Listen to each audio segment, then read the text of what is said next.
হ্যাঁ আলো জ্বালতে হবে গো। পেছনেরটা নিবাও, পেছনেরটা নেবাও।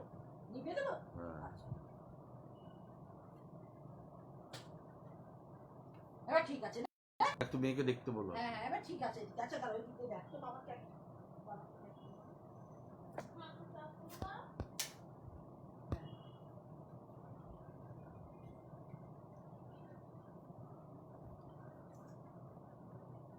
নমস্কার, আমি শান্তনু।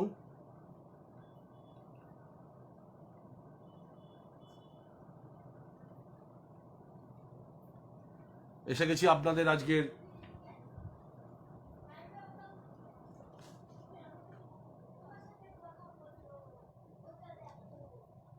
বাবাই একটু দেখ না। হ্যাঁ নমস্কার, খুব টেকনিক্যাল প্রবলেমের মধ্যে পড়েছি। হ্যাঁ দেখতে পাচ্ছেন আশা করি। সকলকে ওয়েলকাম, স্বাগতম জানাচ্ছি আমার চেনা কবির ভালো লাগা অনুষ্ঠানে। খুব বিপদে পড়েছি আজকে, জানি না অদ্ভুতভাবে আজকে আমার কম্পিউটারটি বিকল হয়েছে এবং তার সাথে সাথে আমার ফোনটিও ঠিক মতো কাজ করছিল না, ফলে আপনাদের এখানে আসতে অনেকটা দেরি হয়ে গেল। একটা সময় ভাবছিলাম যে আজকের প্রোগ্রামটা হয়তো করতে পারবোই না, কিন্তু শেষ অবধি সমস্ত বাধা বিঘ্ন, আপনাদের ভালোবাসায় সমস্ত বাধা বিঘ্ন কাটিয়ে অনুষ্ঠানটি শুরু করতে পারছি। আজকে আমার এই অনুষ্ঠানের অতিথি কবি জবা মুখোপাধ্যায়, জবা মুখার্জি। এখন তিনি হয়তো একটু লজ্জাই পাবেন, তাকে কবি বলে সম্বোধন করায় তিনি একটুখানি এই হয়েছিলেন। আসলে যারা কবিতা লিখছেন তাদের সকলকেই হয়তো আমরা কবি বলছি, সেই কবিতা বলার লেখার জন্য চেষ্টা করছেন, প্রয়াস সকলের মধ্যে আছে। এখন খুঁটিনাটি বিষয়গুলো আস্তে আস্তে আরো লিখতে লিখতে লিখতে লিখতে পরিণত জায়গায় নিশ্চয়ই যাবেন, সেই জন্যই আমার এই প্রোগ্রাম করা। সুতরাং এরম ভাবে কাকে কবি বলা, আমার আরেকজন কবি বন্ধু বলেছিলেন যে আমাকে কবি বলবে না। তো যাই হোক, বন্ধুরা অনেকেই দেখতে পাচ্ছেন, এটা ভালো লাগছে দেখতে পেয়ে। আসলে জবা মুখার্জি আমার সম্পর্কে বৌদি হন, একই পাড়ায় দীর্ঘদিন বাস করেছি আমরা, এবং দাদার সাথে আমার সম্পর্ক, দাদা অশোক মুখার্জি, তার সাথে আমার সম্পর্ক প্রায় বন্ধুর মতো। সেই সূত্রেই বৌদির সাথে একটা আলাপ, এবং আমি জানতাম না যে বৌদি কবিতা লেখেন।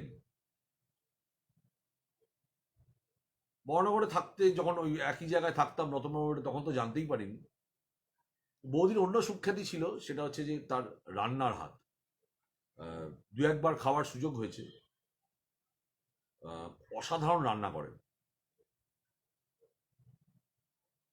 তারপরে ফেসবুকে আমি ওনার কিছু কমেন্টস দেখতে দেখতে, সেটা প্রথম প্রথম 2 লাইন 4 লাইন যেভাবে আসে আর কি, আত্মপ্রকাশ করে সকলে, ঠিক সেভাবেই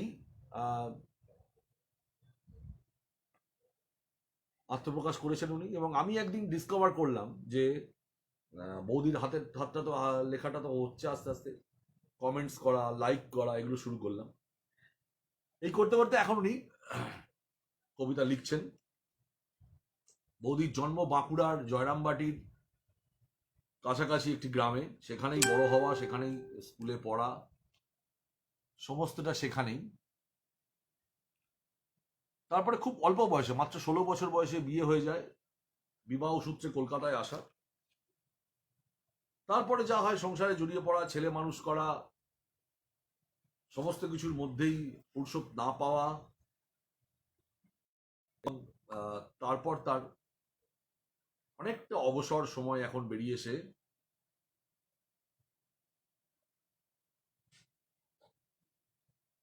অনেকটা সময় বেরিয়ে এসে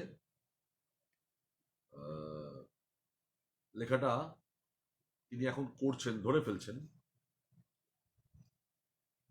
এখন তার যেটা ছোটবেলা থেকেই বুকের ভেতর বসে আছেন আশাপূর্ণা দেবী, বসে আছেন সমরেশ বসু, সুনীল গঙ্গোপাধ্যায়, কবিতা, এবং তিনি আমায় বলেছেন যে তিনি পাহাড় খুব ভালোবাসেন, রান্না করা তার হবি। ইদানিং এখন একটা নতুন হবিতে মধ্যে দিয়ে তিনি যাচ্ছেন, সেটা হচ্ছে সৌন্দর্য রক্ষার জন্য তিনি কিছু ঘরোয়া প্রোডাক্ট তিনি তৈরি করেন নিজে হাতে। এবং মূল কথা হচ্ছে তার ভালো লাগার বিষয়বস্তু হচ্ছে মানুষ। সেই মানুষ তিনি সব থেকে বেশি ভালোবাসেন, সেইভাবে চলছেন। ইতিমধ্যে অনেকেই বলছেন যে তাদের কিছু অসুবিধা হচ্ছে, যারা দেখতে পাচ্ছেন না তারা নিশ্চয়ই পরে দেখতে পাবেন কোনো কারণে। আমি জয়া মুখার্জির কবিতায় সরাসরি সরাসরি প্রবেশ করব। প্রথম যে কবিতাটি আমি ওনার পড়ব সেটি একটি অত্যন্ত আশাবাদী কবিতা, আশাবাদী লেখা। একদিন ঝড় থেমে যাবে। তোকে তো আমি আমার কবিতার অনুভূতিতে রেখেছি, জানি না তুই কোথায় রেখেছিস ছোট্ট আমিটারে। দেখা যদি না হয়, আবার না হয় দেখা হোক এক জন্ম পরে। সন্ধ্যের ওপারে এলো চুলে দাঁড়িয়ে রইবে আর এক নতুন পৃথিবী। নুড়ি পাথর কুড়াতে কুড়াতে ক্লান্ত আমরা। শেষবারের মতো ফিরে দেখব এপারের জীর্ণতাকে। রেখে যাব যাবতীয় বিফলতা উষ্ণায়নের কাছে। চুইয়ে পড়বে সভ্যতা অসহায় অজুহাতে। সমুদ্র বাড়াবে আয়তন, সেই সাগরে ডুব দিয়ে পুণ্য স্নান সারবে আমাদের এলোকেশী পৃথিবী। সাক্ষী রইব আমরা এক মহেন্দ্র ক্ষণের, সেই ভালো দেখা হোক একটা নতুন জন্ম পরে। খুবই আশাবাদী লেখা, সুন্দর একটি দৃশ্যকল্প এর মধ্যে আছে,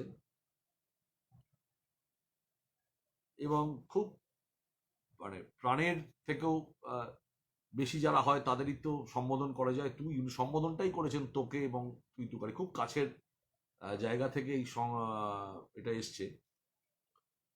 বলেছেন একদিন ঝড় থেমে যাবে, কবিতার শিরোনাম। তোকে তো আমি কবিতার অনুভূতিতে দেখেছি। পোয়েট্রি, কবিতার অনুভূতি মানে হচ্ছে কাব্যিকতা, এবং সেটা একটা প্রায় ঈশ্বরের সমান যে অনুভূতি, সেই ঐশ্বরিক অনুভূতির মধ্যে তোকে আমি রেখেছি। জানি না তুই কোথায় রেখেছিস ছোট্ট আমিটারে। দেখা যদি না হয়, আবার দেখা হবে এক নবজন্ম পরে। নতুন জন্মের কথা বলি, এই জন্মে যদি দেখা নাই হোক, নতুন জন্ম। এখানে এই যে অনুভূতিগুলোর কথা যেটা আছে, সুখ দুঃখ সহ বিভিন্ন অনুভূতি, এবং খুব সুন্দরভাবে একটি লাইন আপনারা খেয়াল করেছেন নিশ্চয়ই, সন্ধ্যের ওপারে এলো চুলে দাঁড়িয়ে রইবে আর এক নতুন পৃথিবী। পৃথিবীকে সত্যি আমরা প্রকৃতি হিসেবে কল্পনা করি, নারী হিসেবে কল্পনা করি বসুন্ধরাকে, তারও এলো চুল, এবং সে দাঁড়িয়ে থাকবে সন্ধ্যার ওপারে। It is poetry. নুড়ি পাথর কুড়োতে কুড়োতে, নুড়ি পাথরগুলো হচ্ছে সুখ দুঃখ নানা অনুভূতি, যেগুলো আমার দুঃখ আছে, সুখ আছে, শোক আছে, ভালোবাসা আছে, প্রেম আছে, ঘৃণা আছে, দহন আছে, এই সমস্ত যে অনুভূতিগুলো, সেই অনুভূতিগুলো নুড়ি কুড়োতে কুড়োতে শেষ পারে তিনি ফিরে দেখবেন এপারের জীর্ণতাকে। যে পারে তিনি আছেন সে পারটাকে তার জীর্ণ মনে হচ্ছে, এবং রেখে যাব যাবতীয় বিফলতা উষ্ণায়নের কাছে। সমস্ত বিফলতা যেগুলো হলো না, সেগুলো উষ্ণায়নের কাছে থাক। যদি কোনোদিন উষ্ণায়নের মধ্যে দিয়ে তার শীতলতা, তার মৃত্যু ঘুম, তার শীত ঘুম কেটে গিয়ে যদি কোনোদিন সে উষ্ণ হয় উষ্ণায়নের মধ্যে দিয়ে, তাহলে এইবার তিনি দৃশ্যায়নে চলে গেলেন, দৃশ্যকল্পে। সমুদ্র বাড়াবে আয়তন, যে ভয় আমরা মাঝে মধ্যেই পাই, হিমশৈলে গলে গিয়ে সমুদ্র বাড়াবে আয়তন, সেই সাগরে ডুব দিয়ে এলোকেশী পৃথিবী, যে চুল খোলার কথা বলেছেন এলো চুলে, এবারে এলোকেশী পৃথিবী স্নান সারবে আমরা সাক্ষী থাকবো সেই নয়নক্ষণে। সেই ভালো, আবার দেখা হবে একটা নতুন। এই জীবনের যে কাব্যিকতায় তোমার সঙ্গে আমার মিলন হলো না, তার জন্য আবার একটা নবজন্ম অপেক্ষা করব। সেই নবজন্মে গিয়ে নিশ্চয়ই তোমার সাথে দেখা হবে আমাদের। সুন্দর কবিতা, ভালো কবিতা। আমরা দ্বিতীয় কবিতায় যাব। দ্বিতীয় কবিতা একটা সুন্দর অনুভূতি। সেই অনুভূতি আমাদের সকলের মধ্যেই থাকে। সেই কবিতা তিনি বলেছেন। আজ একটু টেনশন হয়ে গেছিল, কিছুতেই শুরু করতে পারছি না প্রোগ্রামটা। যাকে শেষ অব্দি লেট বেটার দ্যান নেভার। পরের কবিতা, সারাটা দিন ধরে। ও মেয়ে, তুই কেমন আছিস? ভালো আছিস না ভুলে আছিস? এখনো কি ভোরের প্রথম আলো জড়িয়ে ধরিস? এখনো কি রাত্রিরের তারার দিকে তাকিয়ে থাকিস? এখনো নদীর পাড়ে তার অপেক্ষায় দিন প্রহর গুনিস? এখনো ভালোবাসার রাঙা পলাশ মাথায় গুজিস? এখনো কি বকুল ফুলের গন্ধে মাতিস? তোর অনুভূতি বোঝার মতো মনের বড়ই অভাব। চোখের পাতা ভেজানো তোর আর এক স্বভাব।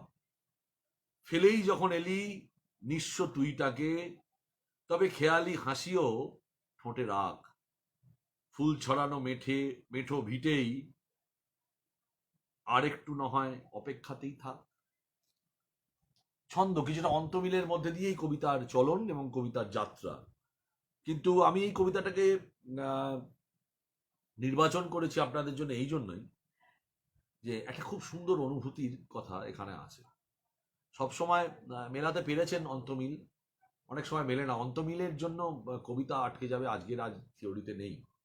আজকে কবিতা তার কাব্যিক ভাষা, তার পোয়েট্রি বুকে বাজার বিষয়বস্তু, তার বলার ধরন চেষ্টা করেছেন এবং শেষ অব্দি উতরেও গেছে কবিতাতে।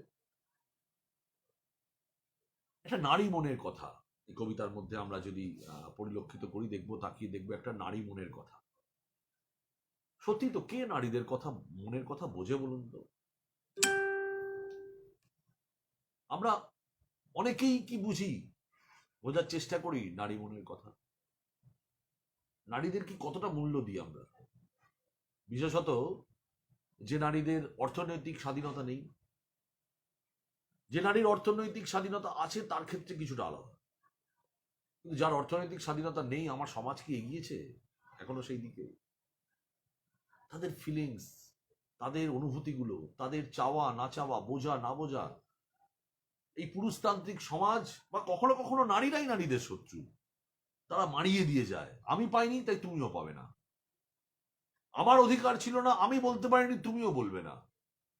এই যে একটা বদ্ধ অন্ধকারে আটকে থাকা, নতুন যুগটাকে, নতুন সময়টাকে চিনতে না পারা, বুঝতে না পারা, সমাজের মধ্যে ক্রমবর্ধমান যে কর্তৃত্ববাদ, সংসারের ভেতর যে কর্তৃত্ববাদ, কত ফিলিংস আটকে যায়। পুরুষের হাতে লাঞ্ছিত, পুরুষের হাতে, পুরুষ তার নিজের টুকুই ভাবে, তার বাকি ফিলিংস টুকু তার ভাবার দরকার থাকে না। শাশুড়ির কাছেও সেই একইভাবে হয়, ননদের কাছেও তো এইভাবে হয়। বৌদি ভালো কাপড় পরে সাজলে ননদের হিংসা, অবিবাহিত ননদের হিংসা হয়। কিছু মনে করবেন না যারা অবিবাহিত ননদ আছেন, এটা কমন ফ্যাক্টর। এইভাবে বা যে মেয়ের বিয়ে হচ্ছে না, তার পরিবারে, তার ভাইদের কাছে, বাবা মার কাছে তাকে আক্রমণ করা হয় তার রূপ নিয়ে, তার গুণ নিয়ে, আরো তাকে ঠেলে দেওয়া হয় হতাশার জায়গায়। তার ভিতরেও যে একটা মানুষ আছে, একটা ঈশ্বর বাস করছে, আমরা কেউ ভেবে দেখি না, দেখার চেষ্টাও করি না। ও মেয়ে তুই কেমন আছিস, খুব কমন প্রশ্ন। প্রশ্নের মধ্যে দিয়ে কবিতাগুলো এগিয়েছে। তারপরে কবি নিজেই তার উত্তরগুলো দিয়ে জিজ্ঞেস করছে, যেটা করিস তুই কি ভোরের আলো এখনো, মানে তুই কি এখনো বেঁচে আছিস? মোদ্দা কথা হচ্ছে তুই কি বেঁচে আছিস? তোর সেই সমস্ত স্বপ্নগুলো নিয়ে তুই কি আজও বেঁচে আছিস? নিজেই উত্তর দিয়েছেন না। আশাবাদের কথা যেটা শুনিয়েছেন,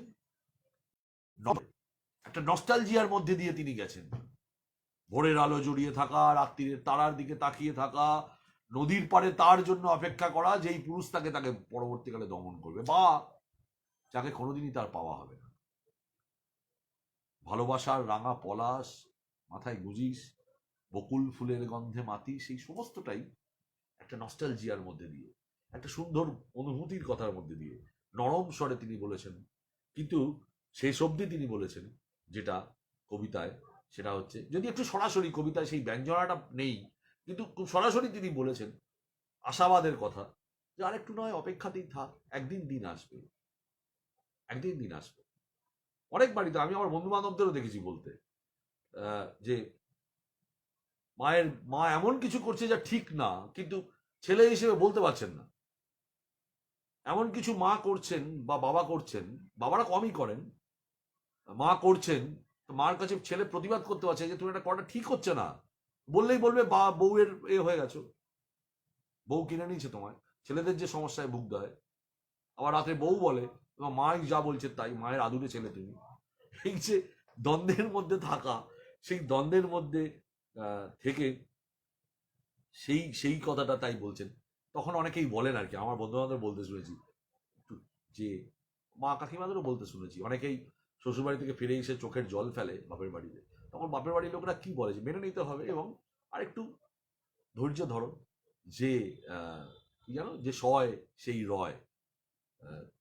তো সেই শৈবার কথাটাই তিনি এখানে কবিতার মধ্যে বলেছেন। একদম একদম না, মানে নারীদের অবস্থা খুব সুন্দরভাবে এই কবিতায় আমরা পেয়েছি,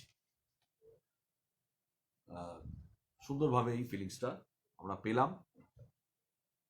পুরুষদেরও এই ধরনের কবিতা লেখা উচিত। পুরুষদেরও এই ধরনের কবিতা লিখলে তারা অন্তত তাদের বাড়িতে বা চারপাশের মধ্যে এই ধরনের একটা ফিলিংস, আরেকটা ফিলিংস আমার মনে হয় যে এইটা দৃষ্টিভঙ্গিটা বদলায় মেয়ের বাবা হওয়ার পর। আমি মেয়ের বাবা বলে বলছি, আমি অনেককে বলতে শুনেছি এই ধরনের মেয়েদের প্রতি যে একটা বঞ্চনা অবিচার একটা জিনিস থাকে, সেইটা অনেকটা বদলায় মেয়ের বাবা হওয়ার পর। মেয়ের বাবা হওয়ার পর অনেকে এটা বুঝতে পারেন যে মেয়ের সম্পদ একটা সম্পদ, আমাদের সমাজ একটা অমূল্য সম্পদ, এবং সেটাকে রক্ষা করতে হয়, সেটাকে ভালোবাসতে হয়, সেটাকে লালন করতে হয়। এমন একটা ফুল, যে ফুলটাকে মানে কুচলে দেওয়া যায় না, মারিয়ে দেওয়া যায় না, সেটাকে সযত্নে বুকে তুলে আনতে হয়। এটা মেয়ের বাবা হওয়ার পর এই ফিলিংসটা পুরুষদের মধ্যে আসে, যা ফিলিংস তার বোনেদের প্রতি থাকে না, মায়ের প্রতিও থাকে না, বউয়ের প্রতি তো নয়। যাক, অনেক কথা বলে ফেললাম, আমরা পরের কবিতায় আসি। পরের কবিতায় আমি এটা বেছেছি একজন্য, যে একটা অ্যাকসেন্টে লেখা, সেই অ্যাকসেন্টে লেখা আমি যেটা দেখতে পাচ্ছি, যে আমার একজন বলেই নি, আমার একজন পুরনো স্যার, আমার খুব শ্রদ্ধেয় মানুষ, ডক্টর গোপাল বিশ্বাস, তিনি আজকের এই অনুষ্ঠানটা দেখছেন। আমার ভালো লাগছে স্যার, ভালো থাকবেন। কবিতার নাম আমি খুঁজি কাহারে। আমি লক্ষ্মী, লক্ষ্মী মাডর, ওই দিউরি গ্রামে বাড়ি, যা মজুরি পাই তাতেই মা মরার নাতনিটারে দুমুঠো ভাত দিতে পারি। হঠাৎ মহামারী এসে বন্ধ হলো কাজ, বাড়িওয়ালা ফরমান দিল, কিন্তু গ্রামে ফেরার বাস চলেনি, ফেরা বড্ড দায়, জমানো টেকাও তলানিতে, হেঁটেই ফিরতে হবে লাই কোনো উপায়। রোদের মাঝে চলতে চলতে পায়ে ফোসকা পড়ে, সমাজের শাসক বলে কেন এত জমায়েত, রোগ ছড়াবে না, না মানলে নির্দেশ। সবাই জানে বিলাতি রোগ বিলেত থেকে এসেছে, আমরা আনিলাই, তাও আমরা দোষী, বাঁচবো কি করে কেউ বলেনি। আচ্ছা বাবু, গরিব বলে কি এভাবেই হতে হবে শেষ?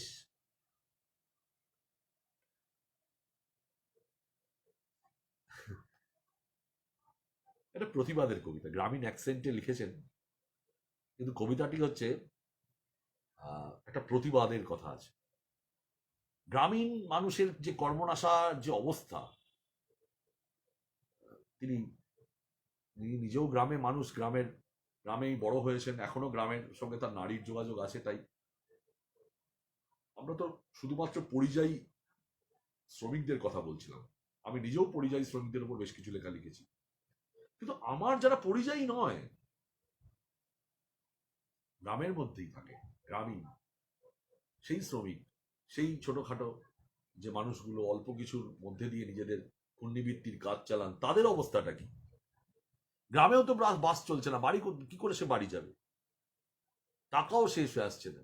খুব একটা দারুণ প্রশ্ন করেছেন, প্রশ্ন তুলে দিয়েছেন এই কবিতায়, যেটা বিলেতি রোগ, বিলেতি অসুখ আমরা আনিনি, কিন্তু আমরা এই অসুখের ফলটা ভোগ করছি। অল ওভার দ্য ওয়ার্ল্ড এই অসুখের ফল ভোগ করছে ভাই। কত মানুষ ঝরে গেল।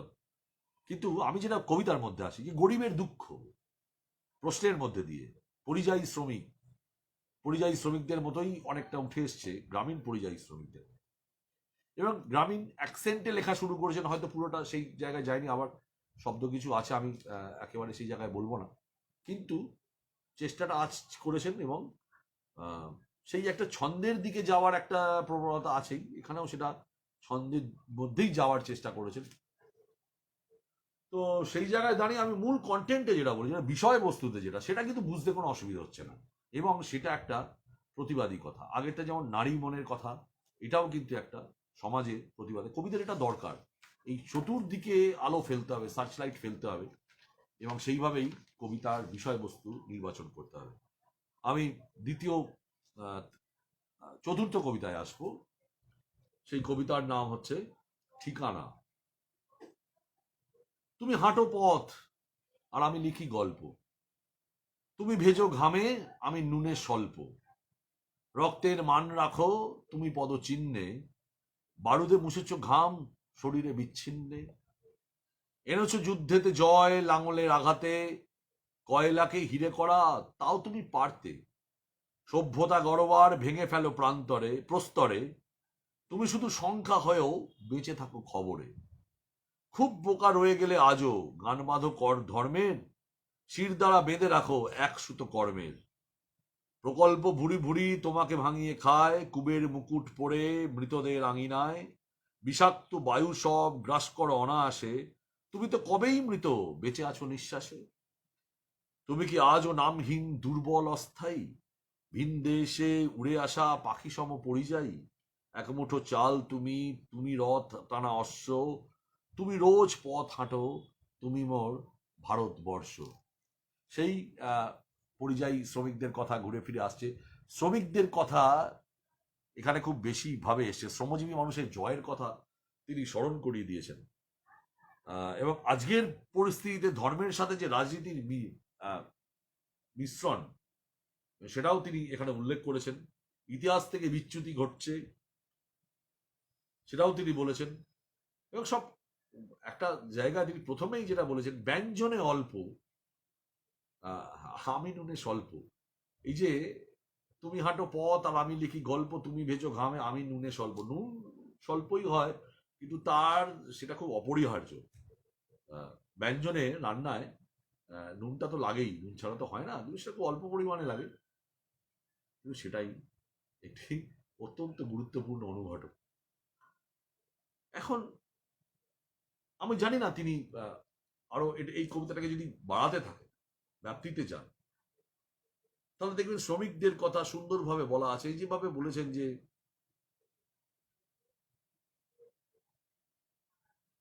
তুমি কি আজও নামহীন দুর্বল অস্থায়ী ভিন থেকে উড়ে আসা, এখানে পরিযায়ী এই কথাটা বোঝাই যাচ্ছে। বিষাক্ত বায়ু সব গ্রাস করো অনায়াসে, তুমি তো কবেই মৃতে বেঁচে আছো নিঃশ্বাসে। শ্রমিকরাই সবকিছু তৈরি করে, সবকিছু সেইভাবেই তাদের তাদের ছাড়া চলে না, কিন্তু এটা আমরা মনে করি না। আমরা মনে করি যে মালিকরাই চালাবে। একটা সময় পৃথিবীতে শ্রমিকদের রাষ্ট্র ব্যবস্থা চালু হয়েছিল, সেই ব্যবস্থা টেকেনি, ৭৪ বছরের পর ভেঙে গেছিল নানা ষড়যন্ত্র এবং কিছু দোষ ত্রুটি, আমি সে বিস্তৃত বিষয়ে যাব না। কিন্তু যেটা হচ্ছে সেটা হচ্ছে যে এই যে শ্রমিকদের কথা, যে শ্রমিকরাও একটা সময় রাষ্ট্র চালাতে পারে, এই ধারণাটা তো আজও নেই। আজও আমরা শ্রমিকদের খুব খুব মানে অবচ্ছেদ্যার মধ্যে রাখি, শ্রদ্ধার জায়গাটায় রাখি না, একদমই রাখি। লেখকের নামে, কবিদের নামে, গায়ক গায়িকাদের নামে রাস্তা হয় মরে গেলে, কোনো শ্রমিকের নামে হয় না। তো সেই দুঃখটাও এখানে আছে। সব মিলিয়ে একটা একটা পাঠ, একটা একটা বোধের পাঠ তিনি আমাদের এখানে দিয়েছেন। পথ হাঁটার কথা, হেঁটে গিয়ে পরিযায়ী তো শুধু শ্রমিক নয়, গল্পকার, লেখক এবং কবিকেও হাঁটতে হয়। তো সেই হাঁটার কথাও আছে। হাঁটা মানে পথ চলা, পথ চলা মানে এগিয়ে যাওয়া, গতির কথা আছে। গতির সঙ্গে শ্রমিক এগুলো মিশে গেলে সেই দ্বন্দ্বমূলক বস্তুবাদ আমরা অস্বীকার করতে পারি না। সে এসেই যায়, সেই তার কথা এসেই যায়, অস্বীকার করা যায় না। কারণ নাকশিপ করতে পারেন, বর্তমান রাজনৈতিক অবস্থা থেকে কারোর মনে হতে পারে বস্তা পচা, অমোঘ, অস্বীকার করা যাবে না। বিজ্ঞান নিয়ে আলোচনা করতে হবে। চারটে সাংবাদিকের ভুলভাল কথা বলে পেইড নিউজ পড়ে চললে কিছু করার নেই, কিন্তু ওটা বিজ্ঞান, শ্রমজীবী মানুষ, নতুন ফরম্যাট শিখতে হবে, বুঝতে হবে। যাকে আমি অন্য কথায় চলে যাচ্ছি কবিতা ছেড়ে, কিন্তু কবিতার মধ্যে এগুলো আসছে, এই যে আসছে এসেছে, এইটাই ভালো লাগে। এটা ভালো লাগছে যে এইভাবে কবিতার মধ্যে দিয়েও অনেক কথা বলা যায়, যা হয়তো সরাসরি গদ্যের মধ্যে দিয়ে বলা যাচ্ছে না, কবিতার মধ্যে দিয়ে বলা যাচ্ছে। এবং খুব ভালো যেটা মুন্সি আনা, সেটা হচ্ছে যে ছন্দের মধ্যে দিয়ে, অন্তর্বৃত্ত ছন্দের মধ্যে দিয়েই এটা বলতে পেরেছেন বৌদি। সেটা জবা মুখোপাধ্যায় কবি বলেছেন, ভালো লেগেছে, আমার তো ভালো লেগেছে। আমি পঞ্চম কবিতায় যাব। এটা একটা বাঙালি জীবনের কথা, একটা নস্টালজিয়ায় পরিপূর্ণ। সবাই আমরা এই বিষয়টা নিয়ে চর্চা করেছি, কবিও করেছেন। আসুন দেখি কবির চর্চাটা কেমন হয়েছে। চড়াই উতরাইয়ে আছো হৃদয়ে, গৃহকোণ তো অনেক হলো, ইচ্ছে ডানা কোনো মতেই থাকছে না আর সাথে। এই কংক্রিটের চার দেয়াল ছেড়ে, পরাশ্রয়ী এই গণ্ডি থেকে চলো পালাই। জলাজমির মাঠ পেরিয়ে ছোট্ট অপুর হাত ধরে হারানো বাছুরের খোঁজ করতে করতে উপেক্ষিত কাশের বন আর নীলকণ্ঠ পাখির ডাককে পিছনে ফেলে উদ্ভ্রান্তের মতো ছুটে গেছিল যেমন দুর্গা, কেবলই রেলগাড়ি দেখার আশায়। খাঁচায় বন্দি মন বার বার বলে, তেমনই ভাবে চলো না, একবার পালাই। হয়তো এমন ক্ষুদ্র ক্ষুদ্র ইচ্ছে দিয়েই গড়া শত শত অপদুর্গার জীবন পাঁচালী অপরাজিত থেকে যায় মৃত্যুর অমোঘ নিয়মের কাছে। শুধু কেবলই একটি আশার বার্তা, পৃথিবীর রোগ সেরে উঠলে একদিন রেলগাড়ি দেখাবি। হাত বাড়িয়ে স্বপ্নগুলো উঁকি দেয় খালি। বুঝতে পারি এখন বড় হবার তোড়জোড়ে হারিয়ে গেছে ছোট্টবেলার পথের পাঁচালী। খুব সুন্দর কবিতা, এক বাঙালি জীবনের নস্টালজিয়া অপু দুর্গার সঙ্গে মিলেমিশে আছে। সেই রেলগাড়ির অমোঘ দৃশ্য, আমি এটা পড়তে পড়তেই সেই দৃশ্যকল্প ভেসে উঠছিল চোখের সামনে। সকলেরই তাই হবে, কবি যখন লিখছিলেন তখনও তারও এটা হচ্ছিল। সেই ফিলিংস গুলো হারিয়ে যাচ্ছে, সেই অনুভূতিগুলো হারিয়ে যাচ্ছে। খুব ছোট্ট চাহিদা একটা রেলগাড়ি দেখতে যাওয়া, সমুদ্র পাহাড় অনেক দূরের কিছু না দেখতে গিয়ে রেলগাড়ি দেখতে যাব, কাশের বন, উপেক্ষিত কাশের বন, আজ এত বছর পরেও কত প্রাসঙ্গিক। বর্তমান সভ্যতার যে অসুখ, সেই অসুখে সম্ভব নয়, সেই কথাই তিনি বলছেন যে আমি শেষে বুঝতে পারছি যে এই ঘোর থেকে বেরোতে হবে আমাকে। ছোট্টবেলার পথের পাঁচালীটা হারিয়ে গেছে, সেই পথও নেই, সেই পাঁচালীও নেই, সেই রেলগাড়িও নেই, সেই কাশবন এখনো আছে কোথাও কোথাও, সেই অপু দুর্গার মনটা নেই। এখন হ্যারি পটারের যুগ, আজকের বাচ্চারা হ্যারি পটার পড়ে, পাণ্ডব গোয়েন্দা পড়ে না, ফেলুদা পড়ে না, নন্টে ফন্টে, বাটুল দি গ্রেট। এখন কম্পিউটারে ধাবমান, কম্পিউটারে অস্ত্র নিয়ে খেলা করে, সেই ফিলিংসটা হারিয়ে। এটা পুরো বাঙালির একটা ফিলিংস। খুব সুন্দর ভাবেই তিনি বলেছেন যে এই চার দেয়ালে, এই যে এই মুহূর্তে আটকে থাকা সময়, সেই আটকে থাকা সময়টায় কোথাও তো যেতে ইচ্ছে করছে, কোথায় যেতে ইচ্ছে করছে, কোথায় যাব, সেই পুরোনো দিনে ফিরে যাব, সরলতায়, গ্রাম্য সরলতায়, যেখানে জীবন আছে, যেখানে এত হিংসা নেই, এত কম্পিটিশন নেই, এত একে অপরকে ঈর্ষা নেই, সেই গ্রাম্য সরলতাতে ফিরে যাও। খুব সুন্দর কবিতা। পরবর্তী কবিতায় যাব, একটা অভিমান। আসুন আমরা কবির মনে যে অভিমান আছে, সেই অভিমানটা দেখি। কবিতার নাম আমি মুহূর্ত বুনে চলি। বেদনাহীন বেদনার ক্যানভাসে, শূন্যতার পরশে, বৃষ্টিহীন আকাশে, সংখ্যালঘু ভাবনার জনহীন ভিড়ে, সাজবাদী হাতে লুব্ধক নক্ষত্র প্রাণে চেয়ে বেঁচে থাকার বিকল্প উৎস সন্ধানে খুঁজি। আমি ভুল করে করা নারী ভুল দরজায়, মেলেনি ছন্দ আমার বাতিল কবিতায়। শুধু কান পেতে থাকি লুণ্ঠিত ভূগোলের রক্তিম বুকে, আধারে নিষ্প্রভ বাতিঘরে এক চিলতে আলো চাই। হৃদয় স্পর্শ ছুঁয়ে কবিতারা ভিড় জমায়। তবু অপেক্ষায় দূরে থেকে ভালো থেকো ভালোবাসা, চির অভিমানে যদি আসো তবে স্মৃতি রেখো মোর ললাট চুম্বনে। একটা অভিমানী কবিতা, একটা বেদনার ঝরে পড়ছে কবিতার বাক্যবন্ধে, শব্দবন্ধে। শব্দবন্ধগুলোও খুব সুন্দর। সংখ্যালঘু ভাবনা, বেদনাহীন বেদনা, আমি ভুল করে করা নারী ভুল দরজায়, মেলেনি ছন্দ আমার বাতিল কবিতায়। আধারের নিষ্প্রভ বাতি ঘরে এক চিলতে আলো চাই। লাইট হাউসেও তিনি এক চিলতে আলো চাইছেন। লাইট হাউস যারা আলো দেখায়, সমুদ্রের দূর নাবিককে যারা পথভ্রষ্ট হতে বারণ করে এবং যারা সংকেত দেয় যে তুমি কোথায় আছো,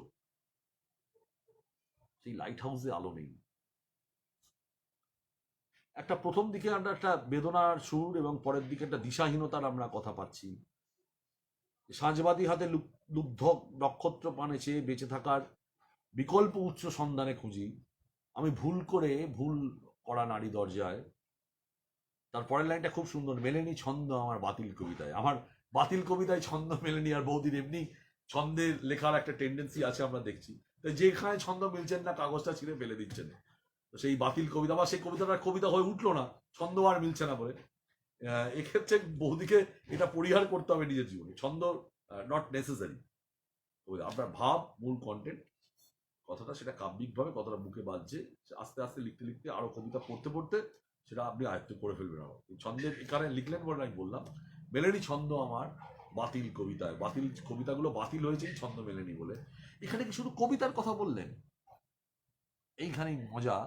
এখানে শুধু কবিতার কথা বললেন না, এখানে তিনি জীবনের কথা বললেন। জীবনের সবকিছু কি মিলে যায়? সব অঙ্ক মিলে যায়, সব ছন্দ মিলে যায়, সিঁড়ির মতো টক টক টক টক করে ওঠা যায় বা নামা যায়। কোথাও গ্যাপ, কোথাও ভাঙাচোরা থাকে, কোথাও কোথাও সিঁড়িগুলো জুড়ে যায়, আটকে থাকতে হয় আর ওঠা যায় না। কারোর কাছে ক্লাইম্বিং করার যন্ত্র থাকে, তারা উঠতে পারে, তারা সেই রহস্য বুঝে যায়, তার সূত্র বুঝে যায়, তারা পারে। আর কেউ পারে না, পড়ে থাকে। তাই জীবনের সেই ছন্দ বাতিল কবিতা, সেই বাতিল স্বপ্নগুলো পড়েই থাকে। এক দিশাহীনতার কথা, এখানেও একটা বেদনার কথা। এবং পরে যেটা লাইট হাউসের কথাটা বললামই, আরেকটা জায়গা, যে জায়গাটা খুব ভালো লাগছে, সেটা হচ্ছে যে ভালোবাসাকে তিনি ভালো থাকতে বলছেন। ভালোবাসাও যেন সন্তান সম, স্নেহ সম, স্নেহস্পদ কোনো বস্তু। এইটা আমার খুব ভালো লেগেছে। ভালোবাসাকে বলছে দূর থেকে ভালো থাকো ভালোবাসা। দূরে থাকলেই বোধহয় তুমি ভালো থাকবে, আমার কাছে এলে বোধহয় সেই ভালোবাসাটা নাও থাকতে পারে, ভেঙে যেতে পারে। এই দৃষ্টিভঙ্গিগুলোই মধ্যে হচ্ছে কবিতার দৃষ্টিভঙ্গি। সেই জায়গায় দাঁড়িয়ে এবং তিনি বলছেন, যদি আসো স্মৃতি রেখো মোর ললাট চুম্বনে। আমার স্মৃতিটা ললাট চুম্বনে রেখো। ভালোবাসার যে চুম্বন, ওষ্ঠ চুম্বন, সেই চুম্বনকে রেখে তিনি ললাট চুম্বন। ললাট চুম্বন কোথায় হয়? ললাট চুম্বন স্নেহ ভালোবাসার সম্পর্ক যেখানে থাকে সেখানেই ললাট চুম্বন হয়। এখানে তিনি ভালোবাসার সঙ্গে স্নেহ ভালোবাসার সম্পর্কে জুড়েছেন। এটা অভিনব। জন্য এই কবিতাটা আমি আপনাদের কাছে সিলেকশনে রেখেছি। নিশ্চয়ই ভালো লাগবে আপনাদের। আমি পরবর্তী কবিতায় যাব। সেই কবিতা, আসুন আমরা এতক্ষণ আমরা নারীবাদী কবিতা পড়লাম, প্রতিবাদের কবিতা পড়লাম, পরিযায়ী কবিতা পড়লাম, নস্টালজিয়ার কবিতা পড়লাম, একটা প্রেমের কবিতা পড়লাম। প্রেম ছাড়া তো কবি জীবন অসম্পূর্ণ। যে কবির হাত থেকে প্রেম বেরোয় না, তার কবিতার কলম তুলে রাখাই ভালো। এটা আমার নিজস্ব ওপিনিয়ন। তার কলম তুলে রাখাই ভালো। তো সেই কলম ওঠেনি, নেমেছে কাগজে। তো সেই কবিতার নাম অভিযাত্রী। আজকে অনেকেই দেখছেন নতুন করে এই প্রোগ্রাম, সকলকেই স্বাগত জানাচ্ছি আমার এই প্রোগ্রামে। অনেক দূর থেকে দেখতে পাচ্ছি একজন সোনালী চক্রবর্তী, আমার বোনের মতো হয়, অনেক দূরে থাকে, পুনেতে থাকে, পুনে মুম্বাইতে থাকে, ও ওখান থেকে দেখছে আজকে, খুব ভালো লাগছে, ভালো থেকো। আমরা কবিতাটা পড়ি। কবিতার নাম অভিযাত্রী। সত্যি কোথাও যাওয়ার জায়গা নেই, অমোঘ ভালোবাসার অভিকর্ষে, অমোঘ ভালোবাসার অভিকর্ষে একটা সুতোর মতো পুরনো আমার আত্মা চেয়েছে তোমায়। আলোর জন্মের আগে থেকেও অসহতায় কত পৃথিবী পেরোলে, তবে একটা আমরাই এসে দাঁড়ায় দুটো আমি। ভাবতে গেলে পেরিয়ে যাবে আরো কয়েক বুধ, শুক্র, ইউরেনাস, একই বুকের দীর্ঘতম শ্বাস, মহাশূন্যে একটি বেশি হলেও দামি। অসীমের মতো ছুটছে জীবন, মুহূর্তে মুহূর্তে ক্ষইছে, ভাঙছে, জুড়ছে বিশালতায়। আমি হেঁটে চলেছি পথ দুঃসহ কোনো এক লক্ষ্যের অন্বেষণে, এক এক পা, এক এক বিন্দু, ঋতুচক্রের আবর্তনে। খুব ভালো করে লক্ষ্য করে দেখবেন কবিতার ভেতরে পড়তে পড়তে, অবশ্যই প্রেমের কবিতা।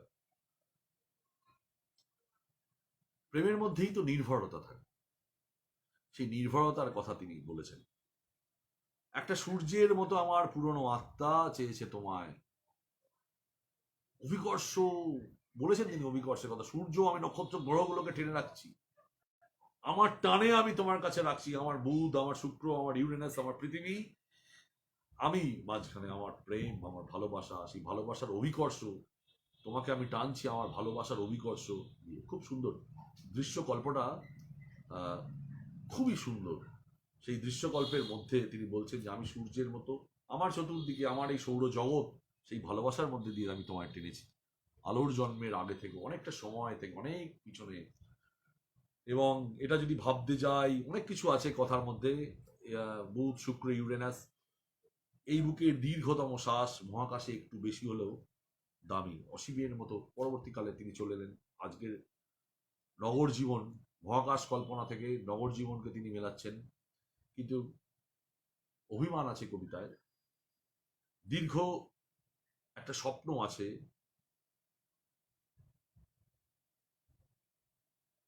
একটা দুঃসহ লক্ষ্যকে পাওয়ার, যেটা দুঃসহ, দুর্লভ নয়। দুর্লভ হলে তাহলে বোঝা যেত পাওয়া যাবে না, দুঃসহ, যে সবটাকে সহ্য করা যাবে না। সেই দুঃসহ লক্ষ্যের অন্বেষণেই তিনি পথ হাঁটছেন, এক এক বিন্দু একটা ঋতুচক্রের আবর্তনে। মহাকাশের যে বিষয়টা, সেইটা কবিতায় কাজ করেছে। রোজকার পথ হাঁটা, হাঁটতে তো হয়ই, জীবন হাঁটাটা মানে সেই গতি, সেই জীবনকে ধরে সেখান থেকে চলে যাওয়া। আমার এই বোন দেখছে অনেক দূর থেকে, সুদূর আমেরিকা থেকে, ও দেখছে এই প্রোগ্রাম। স্বাগত। যা বললাম, এই কবিতায় অভিযাত্রী নাম দিয়েছেন তিনি। অভিযাত্রীর মধ্যে দিয়েই এই পথ চলাটা আছে, সেই পথ চলাটা চলছে, সেই পথ চলাটা চলছে বলেই এই কবিতাটি, একটা মহাকাশও যেন চলছে, একটা এক্সপেনশন, বিজ্ঞানের কথাই তিনি বললেন। কিন্তু মহাকাশে জন্মের পর থেকে যে এক্সপেনশন অফ ইউনিভার্স, সেটাও কিন্তু চলছে, এগিয়ে চলেছে। সেই এগিয়ে চলাটা আমি জানি না সে দুঃসহ স্বপ্ন কিনা, কিন্তু সেইটার সঙ্গে রিলেট করে কবিতাটা খুব সুন্দর।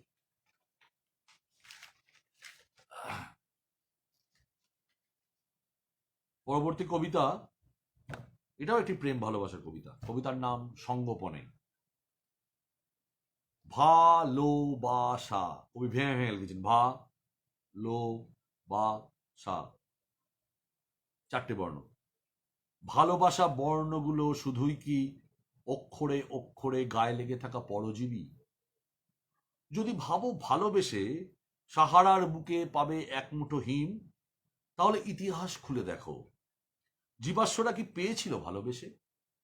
অশান্ত মনের জ্বালা দেখে গোদুলি অলক্ষে হাসে, আর সে আকাশ জুড়ে ছড়িয়ে দেয় সোনালি আভার অনুকম্পা, আর বাতাসে এক বার্তা দিয়ে যায় চুপিসারে। ভালোবাসা যদি পেতে চাও, দুহাত ভরে কুড়োতে চাও সুখ, একবার হৃদয় বিলিয়ে দেখো, আর আকাশ ছুতে চাইবে না। আঁকড়ে ধরবে গাছ পাথর মাটি।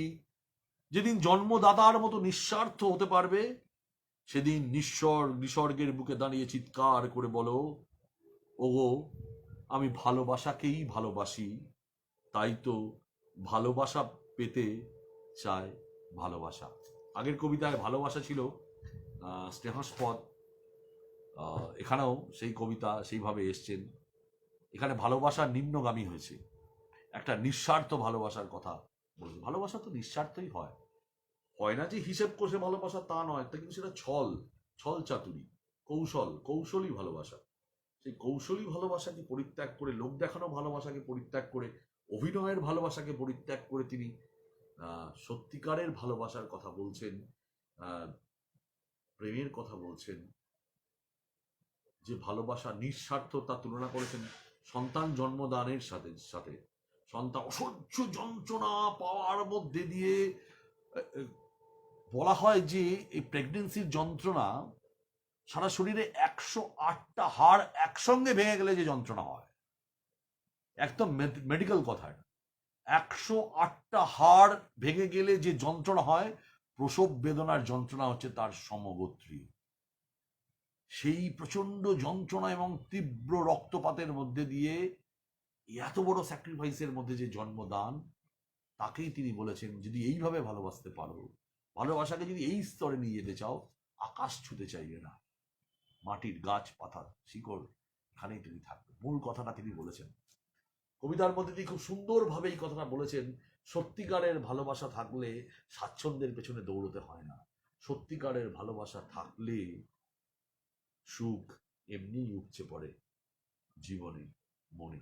সুখ তো একটা ইমম্যাটেরিয়াল থিং, একটা ইমম্যাটেরিয়াল বিষয়।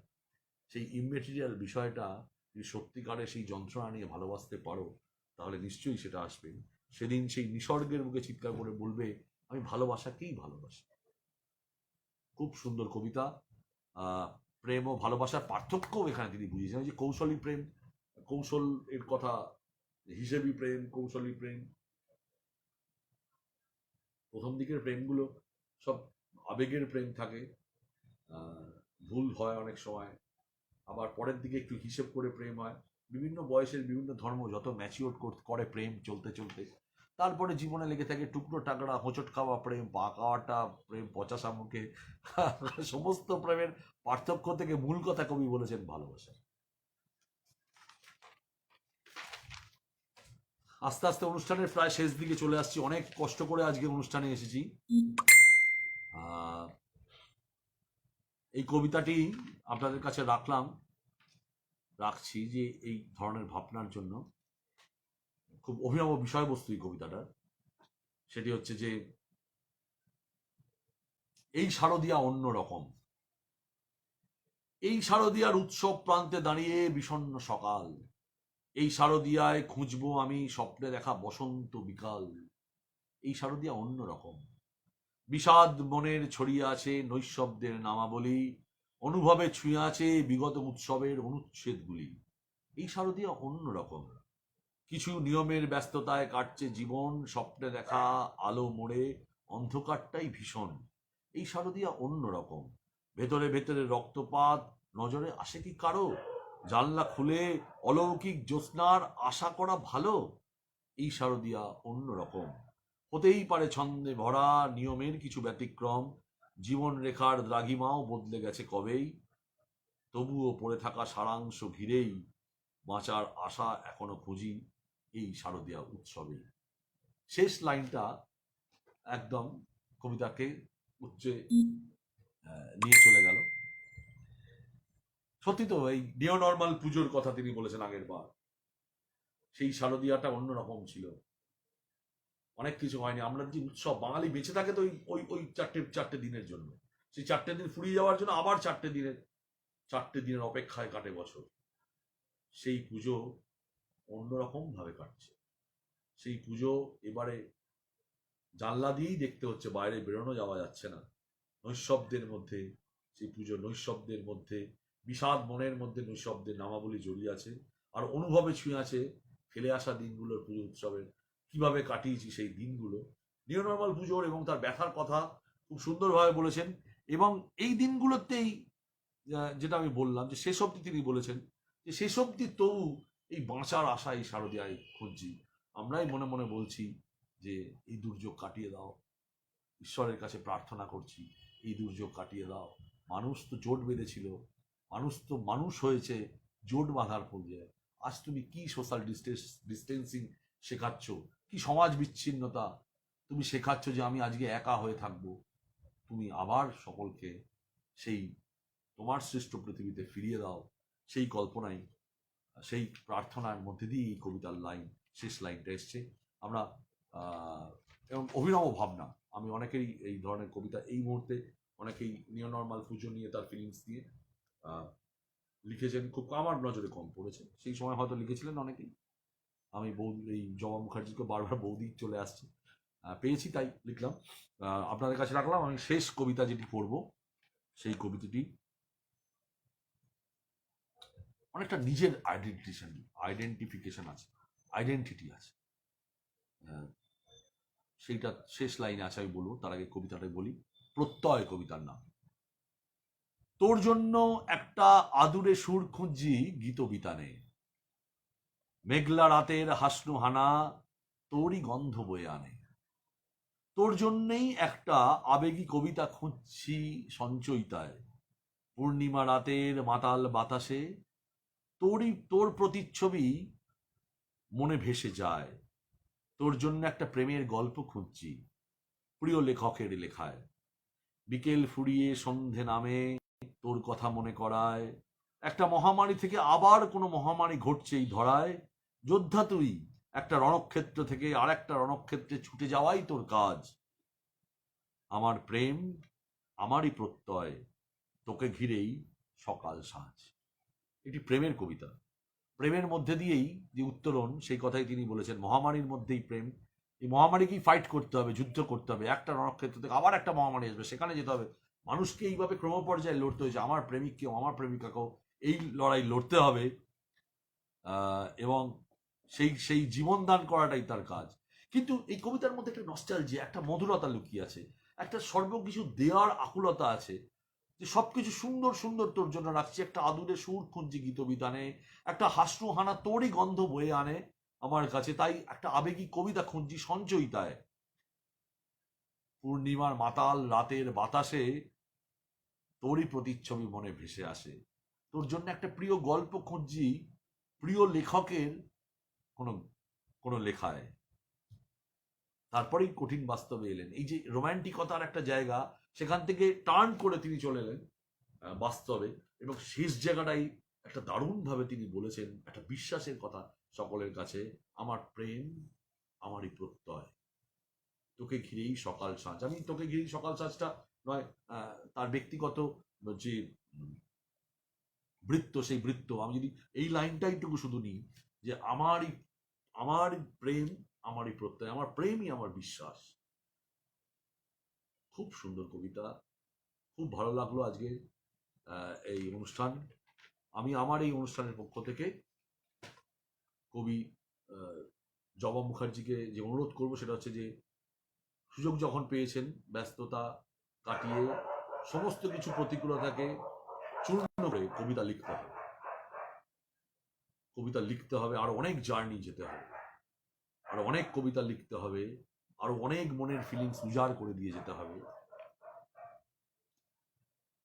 আমরা আছি পড়ার জন্য, আমরা খুঁজে পাবো সেই মলাটবদ্ধ নিস্তব্ধতায় জবা মুখার্জিকে, আমরা নিশ্চয়ই খুঁজে পাবো। এই কামনা করছি, এই আশা করছি। ভালো থাকবেন, সকলকে নিয়ে সুখে থাকবেন, আনন্দে থাকবেন, কবিতা যাপনে থাকবেন।